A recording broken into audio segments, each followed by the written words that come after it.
C'est l'appel du président de l'association des maires ruraux. Il nous a demandé d'ouvrir nos mairies aujourd'hui avec un cahier à disposition des habitants pour leurs doléances, mais aussi pour les idées qu'ils pourraient apporter pour que notre pays aille mieux. Ça fonctionne là ce matin? C'est doucement, mais bon, on reste un village, donc le samedi matin, ça reste quand même assez calme, mais on a quelques commentaires. C'est une idée que vous aviez eue bien avant le président de l'association. Oui, puisque voilà, tous les samedis, je reçois sans rendez-vous ici à Saint-Vallier, dans cet espace culturel, puisque nous avons cette obligation d'assurer un dialogue et une proximité auprès de nos habitants.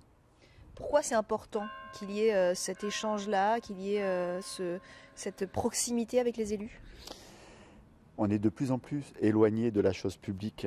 Les personnes sont confrontées à une multitude de problèmes et cette proximité permet de régler beaucoup de problèmes et de rentrer tout de suite dans le dialogue. C'est vrai que l'époque actuelle, les réseaux sociaux nous éloignent en fait de ce contact humain. Et quelquefois, le contact humain, c'est très simple. Rien qu'une poignée de main et un regard, le message est déjà passé. Ils viennent vous dire quoi? C'est quoi les doléances? Alors on a un peu de tout, c'est des problèmes de logement, des problèmes de garde, des problèmes d'urbanisme, des problèmes de voisinage, des difficultés. Là, on a une difficulté, quelqu'un qui n'arrivait pas à remplir son réservoir d'essence parce qu'il était presque c'était en fin de mois et il avait une formation, il devait se rendre à une formation. C'est de les accompagner pour un emploi, une multitude de choses. Vous savez, j'allais dire, le maire est un peu le réservoir de toutes les demandes. Et si on fait si on remplit cette mission, c'est que on aime les gens, sinon on ne le ferait pas. Cette cristallisation qu'on voit en ce moment des tensions, cette espèce de déconnexion entre le gouvernement, les élus et le peuple français, vous le ressentez, vous, ici, dans votre village? Comment ça se traduit?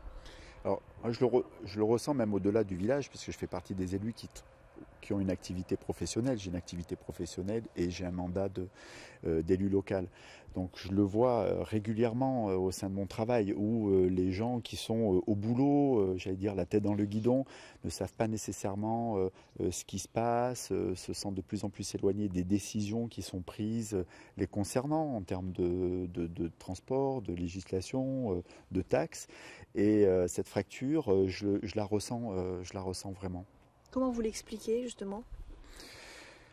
Je pense que l'information va très vite, mais quelquefois elle peut être un peu perturbante et le dialogue s'éloigne petit à petit. C'est vrai que beaucoup de choses se passent sur les réseaux, beaucoup d'informations, les gens s'informent, j'allais dire presque seuls derrière un écran.